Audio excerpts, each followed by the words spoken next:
What is up, everybody? It is Alex from Heavy New York calling from the quarantine zone again. This time we got Richard of The Unguided. Thank you so much for your time today. Great to have you here. Thank you very much. Good to be here. Yep. From the quarantine zone. Post-nuclear. The quarantine zone and the construction zone. If any of my viewers or listeners are hearing the background noise, they've been doing construction on my roof for the last 4 months. But it's so awesome to have you here. You have the new album, Father Shadow, coming out October 9th. Do you just want to talk about like how the making of this record was? Was the original intent to just make a follow-up to End the Battle Royale? Is this like a new start for The Unguided? How did Father Shadow sort of like come to be? Yeah, so what happened, we had some member change going into End the Battle Royale. And, we had our process in the band and how we worked together with the members, and especially me, my brother, and Roland have been doing like 6 albums together. So it was kind of a formula we had, and going into that album, we kind of had to figure out a new one, seeing we had some member change going.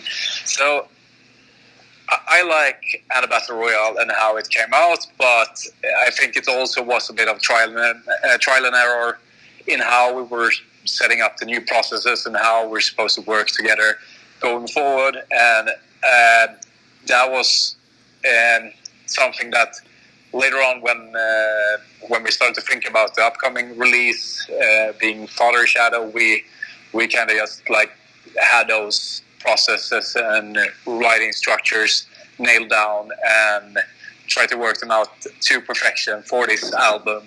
And we took our time as well, because we always try to write when we have something to say instead of actually just following album cycles. It's been very inspiring years for the band, going into that uncertainty around 2016 when Roland left and Jonathan replaced him,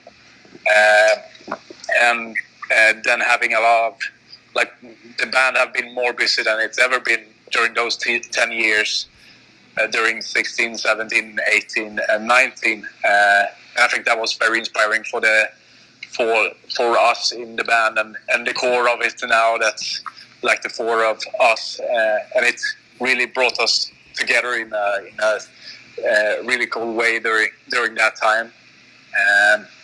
So we had a couple of songs already during the process of End the Battle Royale that we saved for this one, the ballad being one of them. And then we just continuously been writing a bit on the side when we felt we had the creativity to do it. But the lion's share of the album was basically written around late 2019, I would say. Mm-hmm. And then we hit the studio. And we work like that. Like, we have to book a studio, and that's when we really need to have some like positive pressure on us to go into that creative mode, I think. So most of the songs, instrumental wise, were done around early December, and that's when I started to write the lyrics, and we did the vocal arrangements together with the majority is me and Jonathan.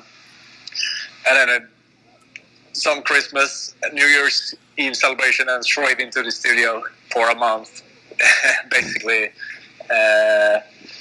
having Pontus from Dead by April produce a bit of the keyboard or the electronic work on the album, and then have it mixed in Impact Studio by Buster Udeholm. So it was pretty a lean process once everything was written, but it was a bit hectic to get everything together towards the end of the year, because basically we had the entire 2019 to write, but it's, we need to have that goal or that studio book to actually get it executed.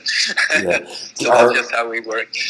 Are what we're hearing on the album, like, is this how the songs were like originally, written and recorded, or did the structure and the arrangements of these songs kind of like change a lot over a span of time? I think initially how we work is that someone in the band which is involved in writing music, and that's usually Richard, the drummer, Roger, my brother, or Jonathan, and they got equal airtime on how many songs they have contributed to on this album, basically. So that's a bit of a new feature on this album, because before it's been majority Roger, my brother, doing the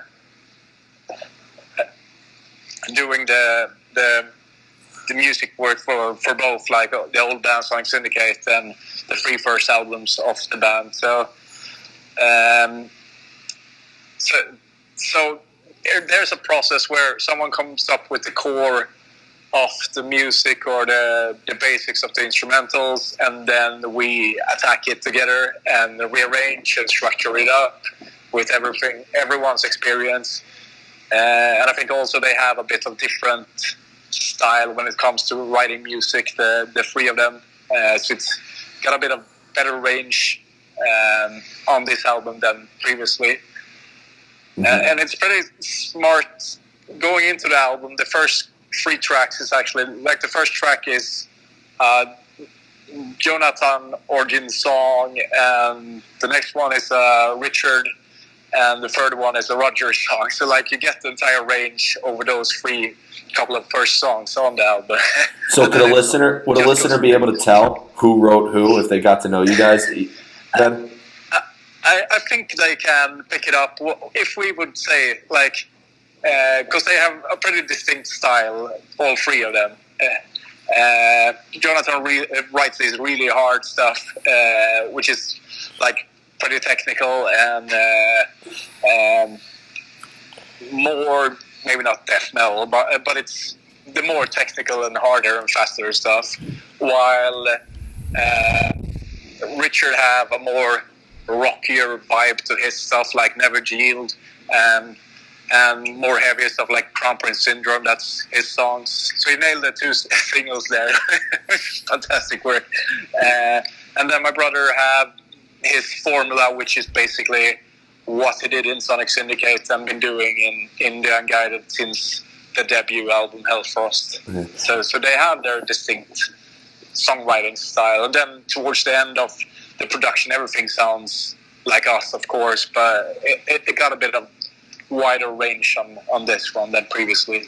Yeah, and I'd imagine that helps keep it interesting, because I feel like, The Unguided has a lot of different sounds and a lot of different styles, so I'd imagine trying new things and having, songwriters with different styles allows trying new things to be a little bit easier, right? Yeah, I think we needed a bit of a new blood infusion in the band as well, and reinvent ourselves with that, because for me and my brother, we've been writing albums together since 2005, and before that was a lot of demos going on and stuff, and we had our formula, and now it feels great to do a bit, or reinvent that a bit, and introduce more people into the mix to keep it interesting over time. And I think we're all on the same page where we want to take the band and how we see ourselves as musicians, or how we're supposed to sound, and everyone in them writes towards that goal, but have their different schools where they come from music-wise, or from the musical world. Yeah.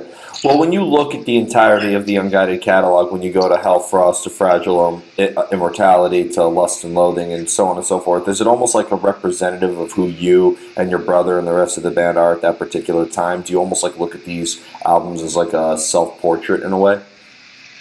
Yeah, I think always, like, an album is always a snapshot in time in that way, and we always try to write the music that we want to listen to. We never bothered ourselves with writing something for someone else's sake. It's more like, I want to hear this song, so we write it, basically. And I felt that's something we've been doing since the debut Hellfrost. And I mean, the band is going through different phases, and also the people in the band is going through different phases. Coming out from Sonic, doing that debut album with Hellfrost was a big relief for me, Roger, and Roland to do everything on our own initially. And then Hellfrost, or Fragile Immortality, was a bit more experimental, and we try to jump around in studios. We never done a album in the same studio or mixed it in the same studio ever during these 10 years, and we intend to keep it that way because we don't want to limit ourselves with having the same sound over every album. Or we always want new inputs from new producers or learn something from the process when we record. I think that's important to us as well, to not force ourselves into a safe zone or comfort zone where we like to keep it as interesting as we can. Yeah. Has there ever been a time where lyrics or or a lyrical concept help dictate the direction of the music? Have you ever gone the concept album route, or do you always need music before the lyrics come into play? And there's always, with all Unguided albums, there's semi-conceptual story, or all the albums are semi-conceptual. So there's a batch of around 5-6 songs that are based on our concept, which is tying into all the artworks and those lyrics representing those songs. And that story is always written before the album or the lyrics is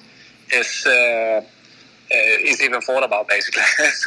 So what I try to do before every album, now I'm writing the story for the album that comes after Father Shadow, and then I just pick key elements in the story or key happenings and write the songs from that and blend it with more lifestyle kind of lyrics, which is more of a diary of my own life or things that are going on in the band or stuff like that. So, but every album is semi-conceptual, and all the artworks ties into that. Mm-hmm. So when it comes to Father Shadow, would a listener maybe have a better understanding of the story if they started with Childhoods and end with Gaia? Or do you recommend that the listener listen to this album in order, or could a listener approach this album from many different angles, especially because you released 4 singles that aren't necessarily in order with each other? The opener track and the closing track, which is actually a Lance of Longinus, is the opening and the ending of the story. Then we had Seth and Gaia, which is track 10 and 11, was released as an EP last year, spring around 2019, and they kind of set the tone. They bridged the gap from what happens towards the end of a Battle Royale and then going into Father Shadow. So chronologically, it doesn't really make sense how it's on the album, because it's more about the song dynamic there, I would say. But the opener and the last track, the retail version, which is a 9-track version, they are the actual open story in the story and the closing. And it was the same with and a Battle Royale, where Death Sting is the opener. It sets the tone for the story opener, and then King's Fall is the end of the entire album. Mm-hmm. So, and on top of that, you also have the 3 Sonic Syndicate covers as well. Mm-hmm. So it almost seems like there's a lot of ways to approach this album. Yeah, there is. I think on Fragile Immortality, we put all the tracks in chronological order how they appear in the story, but we felt that we limit ourselves a bit with that, because sometimes just the tempo or the vibe or the different tunings of the songs is more effective to regard that instead of what is going on in the lyrics. So I think that's the dynamic. But for the Sonic songs, it was a decision we made. We started to play them live around 2018, or we started with Denied. That was the first time we played a Sonic song in The Unguided at all, and I was 8 years into the band, 4 albums deep. I felt maybe now it's time before they actually fall off the map completely. So going into the album, and then when we had a tour for a Battle Royale, we also felt that we added another track, and that was Jack of Diamonds, which Denied and Jack of Diamonds kind of makes the most or the favorite songs from Sonic, so we just had them on rotation, ended our live set with those. And as we already knew those songs inside out, we figured we might as well record them, our versions of them, for the album as a bit of a treat for the fans as well. And we added Jailbreak, so it's like every single from the first 3 Sonic albums in a way. And we know there's a lot of people that like the debut Eden Fire from Sonic, or there's like a hardcore following of that album, so we didn't want them to miss out on the fun either, so we did Jailbreak as well going into the album. Yeah.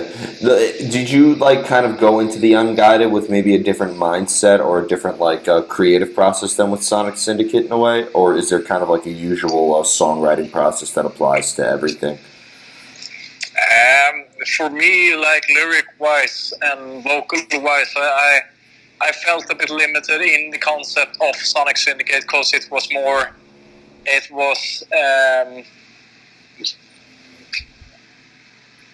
how should I explain it? It was because it had its fan base, which was already established in a way, and so it was expected of us to write music according to what we'd done, especially from like Only Newman and Love and Not Disasters.